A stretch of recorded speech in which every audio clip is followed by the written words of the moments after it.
Israel ने सैन्य ठिकानों को बनाया निशाना। इजराइल लगातार ईरान में सैन्य ठिकानों को, जिन जगहों पर न्यूक्लियर फैसिलिटीज हैं, जिन जगहों पर मिसाइलें बनाई जा रही हैं, जिन जगहों पर मिसाइल स्टोर की गई हैं, ऐसे तमाम जगहों को निशाना बना रहा है। और यहां आप लगातार देख रहे हैं ऐसे ही इलाकों को, जगहों को जहां पर वो इनको निशाना बना रहा है। ऐसा ही एक और टारगेट आज भी यहां उड़ा दिया गया। अगली खबर देखिए, ईरान पर इजराइल का जोरदार प्रहार। पश्चिमी और मध्य ईरान में मिसाइल अटैक, इजराइल ने सैन्य ठिकानों को बनाया निशाना। ईरान ने इधर बैलिस्टिक मिसाइलें दागी। आज भी सुबह का लगभग वही वक्त था कल जैसा। आज जब पहली किरण फूटी, एक बार फिर से इजराइल में कई मिसाइलें फूटी। सवाल यह भी उठा कि क्या आयरन डोम अपनी इफिशियंसी के हिसाब से काम कर रहा है। और यहां पर देखिए, दोनों ही तरफ से आज रक्षा मंत्री ने, इजराइल के रक्षा मंत्री ने स्पष्ट किया कि हम तेहरान पर और सघन हमले करेंगे। और इधर आप देख रहे हैं हर दिन ईरान की तरफ से जो गुड मॉर्निंग हो रही है वो इस तरीके की हो रही है। कई बैलिस्टिक मिसाइलें इजराइल में जाकर अलग अलग जगहों को निशाना बना रही हैं। आज तो माइक्रोसॉफ्ट के ऑफिस के करीब जाकर यह मिसाइल फूटी। ईरान ने भी इजराइल पर पलटवार किया, एक के बाद एक कई बैलिस्टिक मिसाइलें दागी। इजराइल के कई इलाकों में सायरन की आवाजें लगातार गूंजती रहीं पिछले 2 दिनों से। अगर आप एट्रिशन मतलब नुकसान किसको कितना हुआ है इसको कंपेयर करें तो 5 दिन तक ऐसा लग रहा था कि इजराइल पूरे तौर पर डोमिनेट कर रहा है। लेकिन अचानक ये लगने लगा है कि क्या तस्वीर बदल रही है।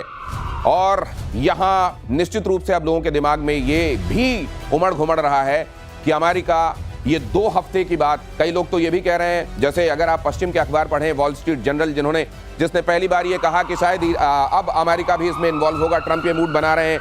इसमें यह भी कहा गया कि 2 हफ्ते का वक्त, ये 2 हफ्ते, कई लोग ये भी कहते हैं कि ट्रंप के बड़े फेवरेट है, अक्सर वो जब मियाद मांगते हैं तो 2 हफ्ते की बात करते हैं। एयर मार्शल पीके श्रीवास्तव मेरे साथ आज यहाँ इस चर्चा में जुड़ रहे हैं। और कर्नल साहब, बहुत स्वागत है आपका। शैलेंद्र सर भी मेरे साथ जुड़ गए हैं, अक्सर वो खबर का सीरियस पहलू आपको समझाते हैं। मेजर गौरव आर्य मेरे साथ जुड़ रहे हैं, बहुत स्वागत है सर। जहां जिस डेस्टिनेशन से भी आप जुड़े हुए हैं, we are missing you in the studio.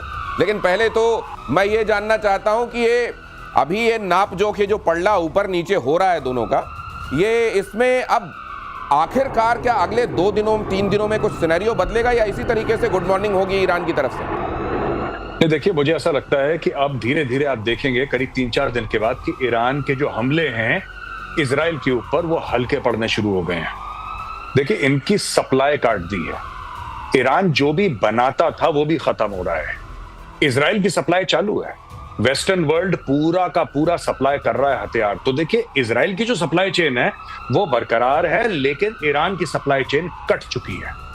कोई जहाज नहीं उड़ रहा वहां पे। एक चाइनीज, आपने बताया था कल परसों अपनी शो पे कि एक चाइनीज जहाज बेचारा गरीब सा वहां पे आके लैंड करा है, तो क्या ही दे गया होगा मेजर साहब। लेकिन जैसे 2-3 और उड़े हैं चाइना से और अचानक रेडार से गायब हो गए जैसे ईरान के पास पहुंचे।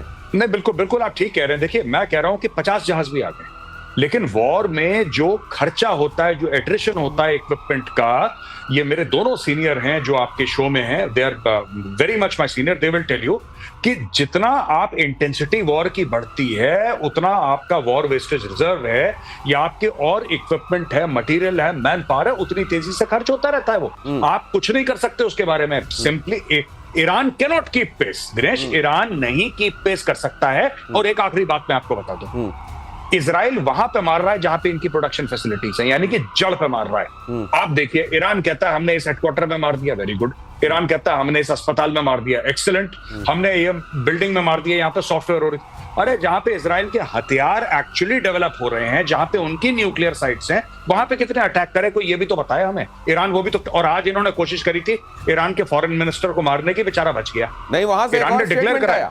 ईरान से एक और स्टेटमेंट आया सर, जिसमें कहा गया कि हमारी न्यूक्लियर फैसिलिटीज को कोई नुकसान पहुंचा ही नहीं है। ये जाते हैं ऊपर बम मार के आ जाते हैं। मुझको लगता है एयर मार्शल पीके श्रीवास्तव ये असल में ये कह रहे हैं कि नहीं, और मारो, यही जगह यहाँ पर और मारो। अब देखो दिनेश, पहली बात तो जो गौरव ने बोला है कि जिस तरह के 2-3 जहाज वहाँ गए हैं, उनकी जो टनेज है और जिस तरह के मिसाइल्स को इनकी ज़रूरत है, कम से कम बैलिस्टिक मिसाइल्स में SRBM की ज़रूरत है, IRBM की ज़रूरत है, MRBM की ज़रूरत है, वो बहुत भारी मिसाइल होती हैं। एक एक मिसाइल का वजन जो है 18-20 टन के आसपास होता है। उसमें कितनी आ सकती है, तो वो नहीं आ रही। इसका मतलब मिसाइल की सप्लाई और लॉन्चर्स, जिस तरीके से इजराइल लॉन्चर्स को अटैक कर रहा है, लॉन्चर्स नहीं रहेंगे, 2/3 खत्म हो चुके हैं, उसकी सूचना आ चुकी है, सप्लाई कम हो रही है। और आपने देखा जो वेव शुरू में आई थी उसके बाद अब इक्का दुक्का आ रही हैं। और सबसे बड़ी बात जो गौरव ने कही है कि वो मार रहे हैं निशाना सिविलियन इंफ्रास्ट्रक्चर पे, और ये मार रहे हैं जड़ में। जो चाणक्य नीति है ना कि जड़ में मट्ठा डालो, जब मट्ठा डालोगे आप तो कुछ निकलेगा ही नहीं। तो एक महत्वपूर्ण बात यह भी कि अगर आप ये सोचते हैं कि बहुत बड़ा जखीरा ईरान के पास खुद का, अगर सप्लाई नहीं भी होती है तो लॉन्चर कहां से लाएंगे? अगली खबर देखिए कर्नल साहब, उसके बाद आपके पास आने वाला हूं। इजराइल के बीरशेबा शहर में मिसाइल अटैक, लगातार दूसरे दिन मिसाइल अटैक हुआ। माइक्रोसॉफ्ट बिल्डिंग के करीब गिरी मिसाइल, कई कारों में आग लगी, 6 लोग जख्मी, और ये तो आज पूरे दिन छाया रहा माइक्रोसॉफ्ट के करीब यहां पर ये जो हमला हुआ है। लेकिन इस तरीके के कई जगहों पर जाकर आज फिर से मिसाइलें गिरी हैं। हालांकि एक्सपर्ट्स ये समझ रहे हैं कि अब धीरे धीरे, वो जो कह रहा है कि अभी तो हमने शुरुआत, आज असल में जवाद हुसैनी साहब ये कह रहे थे जो भारत में राजदूत हैं ईरान के, उन्होंने कहा कि भारत को इसमें आना चाहिए, और अगर भारत पहले ही शांति के लिए आवाजें उठाता तो ये इजराइल जैसे देश इस तरीके की हिमाकत करते नहीं, लेकिन ये हुआ नहीं। अभी भी हम ये कह रहे हैं कि हमारे पास बहुत सारी गोपनीय ताकत है जिसके बारे में हमने विश्व को बताया नहीं है, और दुनिया की भलाई इसी में है कि हमको और न छेड़ा जाए। जय हिंद, नमस्कार दिनेश जी। आजकल आप ना सीरियस वाले पार्ट आप ले लीजिए, गंभीरता मैं ले लेता हूँ। लीजिए प्लीज। गंभीर बात ये है अब कि जो ये 2 सप्ताह का टाइम और पिछले कुछ दिन को अगर आप एवेलुएट करेंगे, ये आपको मैंने उस दिन भी कहा था जिस दिन आपने बात करी थी कि ईरान ने बोला कि हमने F-35 गिरा दिए, याद है? मैं कहा जी आपने 2 गिराए, आपने 3 गिराए, आपका क्या गिरा आपको पता ही नहीं चला। देखिए जो इजराइल और ईरान के टारगेटिंग में जो फर्क है, आप देखते जाइए, न्यूक्लियर की जगह आपकी मार दी, मिलिट्री इंस्टॉलेशन मार दिए, आपके साइंटिस्ट मार दिए, आपके लीडर्स मार दिए, आपके यहाँ एक वैक्यूम क्रिएट कर दिया। सबसे बड़ी बात, आपकी वो जो स्ट्रैटेजिक रिफ्यूलिंग पावर के जो पॉइंट्स हैं वो आपके डिस्ट्रॉय कर दिए। आपने बदले में क्या किया? आपके पास सिर्फ एक चीज थी ईरान, क्या जी हमने टेल अवीव के ऊपर 10 बम गिरा दिए, 20 बम गिरा दिए, 30 बम गिरा दिए। हुआ क्या? बात ये है कि असल में किसका ऑब्जेक्टिव, जो फाइनल ऑब्जेक्टिव तय किया गया है वो सर्व हो रहा है। इजराइल पर ईरान का जबरदस्त ड्रोन अटैक, इजराइल ने ड्रोन को हवा में रोक लिया, नौसेना और वायुसेना ने रोके ये सभी ड्रोन्स। यहां पर ड्रोन के जरिए भी हो रहा है, ड्रोन कई जगह, और छोटी मिसाइलें इसलिए भी भेज दिए जाते हैं ताकि वहां एयर डिफेंस को एंगेज किया जा सके और बड़ी मिसाइलें भेजी जा सके। एडिशन की चर्चा दोनों तरफ हो रही है, कितना खर्च हो गया दोनों तरफ से, हर एक दिन वॉर में कितना खर्च दोनों कंट्रीज कर रही है इसका भी जिक्र हो रहा है, किसकी हालत ज्यादा खराब हो रही है इसका भी जिक्र हो रहा है। लेकिन एक बात और कही गई मेजर गौरव आर्य, और ये भी जवाद हुसैनी ने कही कि जिस तरीके से न्यूक्लियर की बात छोड़कर ज्यादा ये कह रहे हैं कि वहां हम लीडरशिप को हटाकर अपनी तरह की लीडरशिप एस्टेब्लिश करना चाहते हैं। इनका असल में शुरू से मकसद यही है, क्योंकि हमने तो ये स्पष्ट कर दिया था कि न्यूक्लियर हम बनाने का इरादा भी नहीं रखते। देखिए, जब तक आप सांप का सर नहीं काटेंगे तो कुछ नहीं बदलेगा। अगर ये कहते हैं कि न्यूक्लियर नहीं बनाएंगे तो ये तो कई बार 10 बार पहले भी कह चुका है ईरान फिर चोरी से बनाता है। इसीलिए इस बार राइजिंग लायन जो है, राइजिंग लायन पुराना झंडा है, जैसे कि कल हमने शो में बताया था। राइजिंग लायन जो ऑपरेशन है वो एक्चुअली ईरान का शाह के जमाने का झंडा है। तो ये शाह के रूल को वापस लाना चाहते हैं, और ये रेजिम चेंज ऑपरेशन है, ये मुंह पे बोल रहे हैं। इसमें कौन सी ढकी छुपी बात है? वो तो सामने मुंह पे बोल रहे हैं इजरायली कि भाई इसको निपटाना है।